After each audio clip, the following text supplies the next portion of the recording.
Hello students, आज हम करेंगे transportation in animals and plants class 7th NCERT book. तो इस चैप्टर में हमें बताया गया है कि हमने पहले पढ़ चुके हैं कि हमें जीवन जीने के लिए we need food, water and oxygen.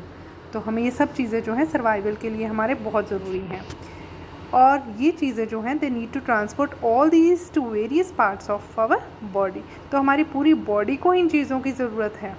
तो एनिमल्स जो होते हैं वो ट्रांसपोर्ट वेस्ट को भी करते हैं। तो आपने कभी सोचा ये सारा ट्रांसपोर्टेशन अकर कैसे करता है बॉडी में?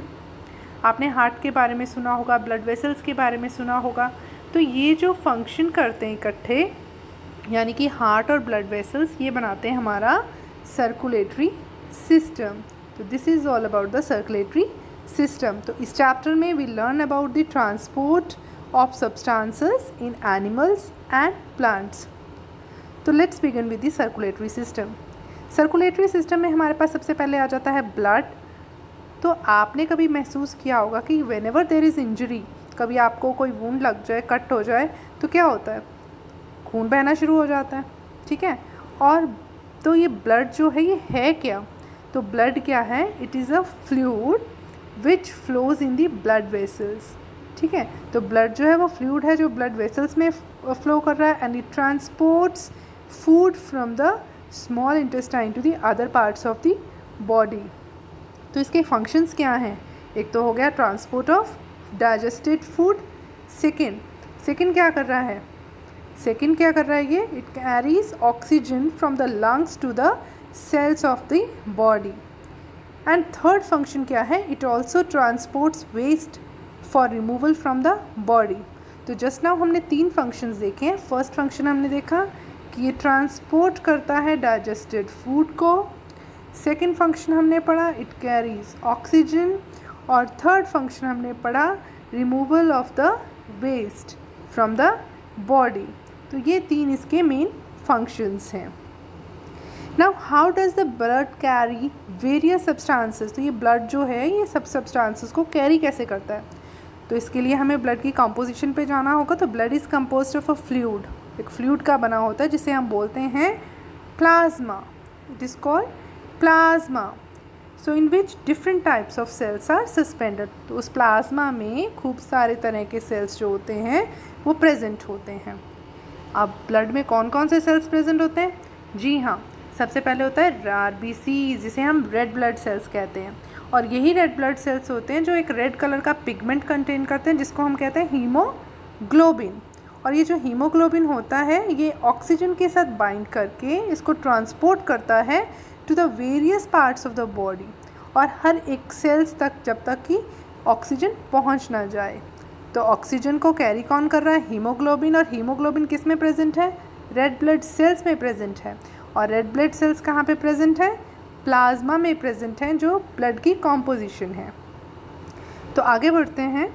नेक्स्ट आ गया it will be difficult to provide oxygen efficiently to all the cells of the body without the haemoglobin, क्योंकि एक हीमोग्लोबिन के साथ 4 ऑक्सीजन मॉलिक्यूल्स जो होते हैं वो बाइंड कर सकते हैं। तो जो हीमोग्लोबिन है, क्योंकि वो रेड कलर का पिगमेंट है, उसी की वजह से जो ब्लड का कलर है वो रेड लगता है। तो blood also have second type of cells which are known as white blood cells.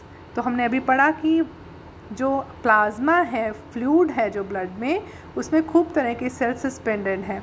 तो first suspended cells are the RBCs, जिन्हें हम रेड ब्लड सेल्स कहते हैं। सेकंड जो हैं वो हैं white blood sales. White blood sales जो होते हैं वो इन्फेक्शंस के अगेंस्ट लड़ते हैं, फाइट करते हैं जर्म्स के साथ जो हमारी बॉडी में एंटर कर जाते हैं। अब इन्होंने बताया हुआ है कि बूजो जो है वो fell down while playing a game, गिर गया जब वो गेम खेल रहा था, और इसकी जो नी थी वो इंजर्ड हो गई। तो blood was coming out from the cut, खून निकल रहा था। After some time he noticed that bleeding had stopped. कुछ देर बाद वो खून बहना रुक गया, और एक डार्क कलर का छोटा सा क्लॉट जो था वो वहाँ पर उसके दिखना शुरू हो गया। तो बूजो बहुत पजल्ड हुआ इसके बारे में। अब आप जानते हो वो क्लॉट किसका बना हुआ था? वो बना हुआ था जो तीसरे टाइप के सेल्स हैं जो ब्लड में प्रेजेंट हैं, उनका नाम है प्लेटलेट्स। तो हमने अभी क्या पढ़ा कि ब्लड क्या है? उसमें ब्लड जो है वो एक फ्लूइड है जिसे हम प्लाज्मा कहते हैं। उसमें खूब तरह के सेल्स सस्पेंडेड हैं। कौन कौन से cells? RBCs, WBCs and platelets. RBCs का काम हमने पढ़ा कि वो ऑक्सीजन को कैरी करता है। वाइट ब्लड सेल्स का काम हमने पढ़ा कि वो फाइट के अगेंस्ट, डिजीज़ के अगेंस्ट फाइट करता है। और प्लेटलेट्स का हमने फंक्शन पढ़ा कि वो क्लॉट फॉर्मेशन में, जब हमें चोट लगती है तो ब्लड को बहने से रोकते हैं। नेक्स्ट आते हैं ब्लड वेसल्स। तो ब्लड वेसल्स क्या हैं? तो there are many different types of blood vessels in the body. और हमारी ब्लड वेसल्स कौन कौन सी हैं? ब्लड वेसल्स हैं आर्टरीज एंड वेन्स। ब्लड जो होता है वो वेस्ट मटेरियल भी पिक करता है, कार्बन डाइऑक्साइड भी पिक करता है, और उसने हार्ट के पास वापस जाना होता है ताकि उसमें ऑक्सीजन ऐड हो सके, ठीक है, और कार्बन डाइऑक्साइड का रिमूवल हो सके। तो इस तरह से ब्लड जो है हमारी बॉडी में मूव करता है, और मूव करने के लिए उसे ब्लड वेसल्स की ज़रूरत पड़ती है। और ये जो ब्लड वेसल्स होती हैं ये कौन कौन सी हैं? There are 2 types of blood vessels in the human body, arteries and veins. अभी क्या काम करती हैं? अभी हम आर्टरीज़ के बारे में पढ़ते हैं। तो आर्टरीज़ जो होते हैं they carry the oxygen rich blood from the heart to all the parts of the body. यानी कि ऑक्सीजन की मात्रा ज़्यादा होती है जिस ब्लड में, उसको कैरी करती हैं, हार्ट से ले जाके सारी बॉडी में पहुंचाती हैं। Since the blood flow is rapid, बहुत तेज़ होता है इसमें, at a high pressure, arteries की जो वॉल्स होती हैं इसीलिए वो थिक होती हैं, क्योंकि ब्लड ने खूब दूर पूरी बॉडी में पहुंचना होता है इसलिए। एक्टिविटी 11.1 में बताया गया है कि अगर आप अपनी मिडल और इंडेक्स फिंगर जो राइट हैंड के हैं उनको इनर साइड पे लेफ्ट रिस्ट पे रखोगे तो आपको एक थ्रॉबिंग मूवमेंट, जिसे हम पल्सेटिंग मूवमेंट कहते हैं या पल्स कहते हैं, वो फील होगा। तो ये पल्स जो है ये क्यों हो रहा है? It is due to the blood flowing in the arteries. ये क्यों हो रहा है? क्योंकि ब्लड जो है वो आर्टरीज़ में फ़्लो कर रहा है। तो आपने कभी अगर काउंट किया हो तो आपको पता चलेगा कि जो पल्स रेट होता है, यानी 1 मिनट में कितनी बार ये थ्रॉबिंग या पल्सेटिंग मूवमेंट होता है, 72 to 80 times. So this is very important कि कितनी बार दिल धड़कता है 1 मिनट में, तो 72 to 80 टाइम्स। तो इतनी बीट्स होती हैं इसकी, ठीक है। तो रिकॉर्ड करो अपना पल्स और देखो आपका कितना रेट है, पल्सेटिंग रेट है।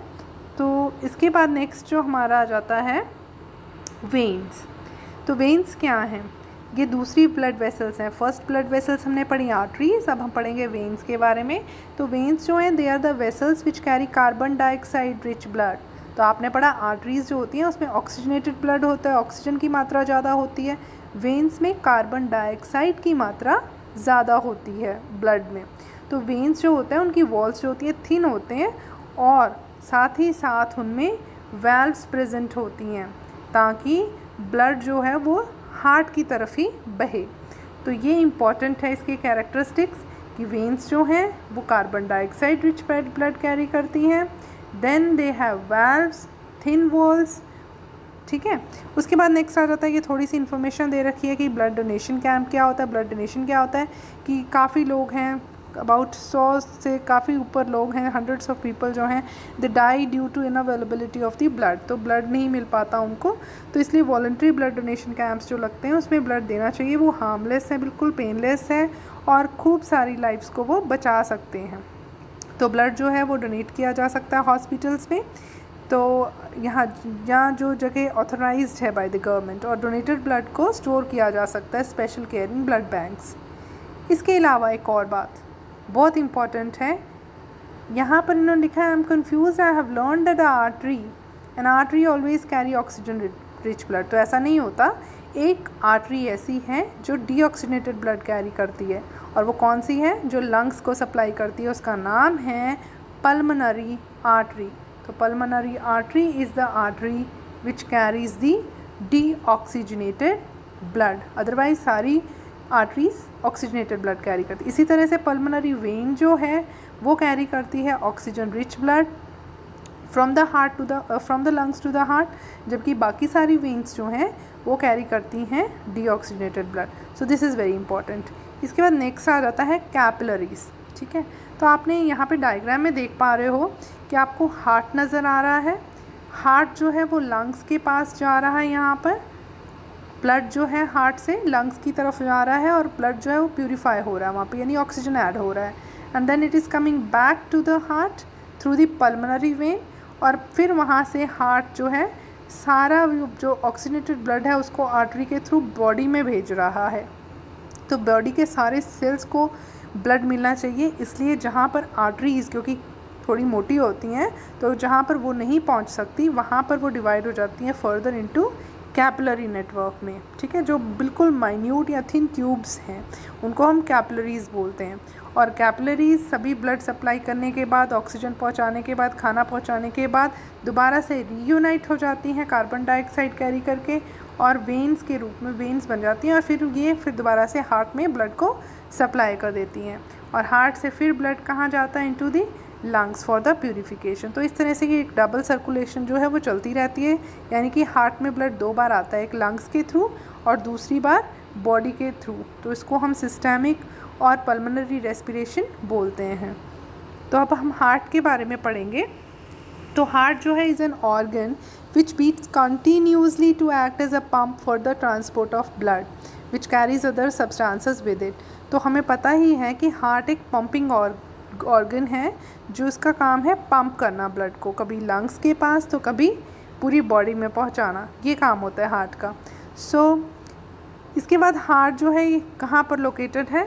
तो heart is located in the chest cavity in the lower tip and it's lower tip जो होती है वो स्लाइटली टिल्टेड होती है टुवर्ड्स द लेफ्ट, इसीलिए हम बोल देते हैं कि ये लेफ्ट साइड पे है, otherwise it is present in the centre of the body.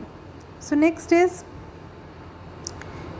इसका साइज़ कितना होता है? तो अगर आप बंद मुट्ठी कर लो, फिस्ट का साइज़ जो है that is your heart size. So what will happen if the blood rich in oxygen and the blood rich in carbon dioxide mix with each other? तो अगर ये ब्लड जो हैं ऑक्सीजन और कार्बन डाइऑक्साइड के जो ब्लड हैं ये मिल जाएं तो क्या होगा? इसीलिए हार्ट के पास 4 चैम्बर्स होते हैं। The 2 upper chambers are called atria, उनको हम एट्रियम बोलते हैं। तो टोटल 2 एट्रिया हैं, एक राइट एट्रियम है, एक हमारे पास लेफ़्ट एट्रियम है। और नीचे वाले जो 2 चैम्बर्स ये आपको दिख रहे हैं ये हैं left ventricle and right ventricle. ये इसलिए होते हैं ताकि ये एक पार्टीशन की तरह एक्ट करें। अगर आप देखो तो ये अलग है बिल्कुल, ये ब्राउन कलर की लाइन से आपको दिख रहा है कि इनमें कोई भी ताल्लुक़ नहीं है। सिमिलरली यहाँ पर भी ये बटे हुए हैं। तो हमारे पास टोटल 4 चैम्बर्स हो जाते हैं, 1, 2, 3 and 4। So right atrium, right ventricle और left atrium and left ventricle, ताकि ऑक्सीजनेटेड और डीऑक्सीजनेटेड ब्लड आपस में मिक्स ना हो। इसके बाद to understand the functioning of the circulatory system start from the right side of the heart. तो राइट साइड का बोला गया कि वहाँ से स्टार्ट करो और एरोज़ को फॉलो करो। तो यहाँ पर हम इसको देख लेते हैं। इसमें लिखा हुआ है कि पहले जो ब्लड है वो बॉडी से कहाँ आएगा? बॉडी से it will come to the heart और ये एंटर होगा राइट एट्रियम में, राइट एट्रियम से राइट वेंट्रिकल में, राइट वेंट्रिकल से ये कहाँ जाएगा? Into the pulmonary artery. तो पल्मोनरी आर्टरी से ये पहुँचेगा लंग्स में। लंग्स में प्यूरिफिकेशन के बाद ये वापस आएगा थ्रू दी लेफ़्ट एट्रियम, यहाँ पर थ्रू दी पल्मोनरी वेन। आने के बाद it will enter into the left ventricle. Left ventricle से ये कहाँ जाएगा? आयोटा जो बिगेस्ट आर्टरी है जो उसको पूरी बॉडी में लेके जाएगी। तो इसका यही मूवमेंट रहता है। इसके बाद नेक्स्ट आ जाता है हार्ट बीट कि what is heart beat. The walls of the chambers of the heart are made up of muscles. तो आपको पता है कि कार्डियक मसल्स जो होती हैं वो हार्ट को बनाती हैं, ठीक है। तो कोई भी मूवमेंट होता है वहाँ पे मसल्स होती हैं। तो हार्ट में कौन सी मसल्स हैं? कार्डियक मसल्स हैं। और ये मसल्स जो है वो कॉन्ट्रैक्ट और रिलैक्स होती रहती हैं, एक बार कॉन्ट्रैक्ट हो जाती हैं और एक बार रिलैक्स। तो रिदम जो है वो बना रहता है। और ये जो रिदमिक कॉन्ट्रैक्शन है और रिलैक्सेशन है दोनों ही आपस में एक दूसरे को फॉलो करते हैं, तो ये एक हार्ट बीट बनाते हैं। तो remember that heart beat continues every moment of our life. तो हमारी पूरी ज़िंदगी में हम महसूस करते हैं कि हमारा दिल धड़क रहा है, और जब धड़कना बंद हो जाता है तो अल्टीमेटली डेथ हो जाती है, ठीक है। और ये जो धड़कन है ये किस तरह से डॉक्टर सुनते हैं? डॉक्टर इसको सुन पाते हैं with the help of a instrument that is called stethoscope. तो ये स्टेथोस्कोप की पिक्चर है, आपने देखा होगा। डॉक्टर एक साइड जो चेस्ट पीस होता है उसको आपके चेस्ट पे लगाते हैं और ईयर पीस को कानों में लगा के ट्यूब के थ्रू सुन पाते हैं आपकी धड़कन को। Rhythmic beating of the various chambers of the heart जो होता है that is maintains the circulation of blood and transport of substances to the different parts of the body. तो यही कभी रिलैक्सेशन हो जाना हार्ट का, कभी कॉन्ट्रैक्शन हो जाना, इसी रिदम से पूरा जो ब्लड है वो हर जगह पे ट्रांसपोर्ट होता है। और जब ब्लड ट्रांसपोर्ट हो रहा है तो उसके साथ सब्सटेंसेस, जैसे हमने पढ़ा था एक्सक्रीटरी सब्सटेंसेस हैं या वो गैशियस सब्सटेंसेस हैं जैसे कार्बन डाइऑक्साइड और ऑक्सीजन, या फिर अगर वो फूड हैं, डाइजेस्टेड फूड हैं, तो वो भी ट्रांसपोर्ट हो जाता है। इसके अलावा बूजों के बारे में फिर से बात हुई है कि बूजो जो है वंडर कर रहा है कि अगर स्पॉन्जेस और हाइड्रा में कैसे ब्लड होता है, तो एनिमल्स जैसे स्पॉन्जेस और हाइड्रास होते हैं उनमें ब्लड या सर्कुलेटरी सिस्टम बिल्कुल नहीं होता। वाटर जिसमें वो रहते हैं उसी के थ्रू उनको खाना और ऑक्सीजन जो है वो मिलता रहता है, उनकी बॉडी में एंटर कर जाता है, और साथ ही के साथ वेस्ट मटेरियल और कार्बन डाइऑक्साइड भी रिमूव हो जाता है। इसलिए इन एनिमल्स को सर्कुलेटरी फ्लूइड की ज़रूरत यानी ब्लड की ज़रूरत नहीं पड़ती।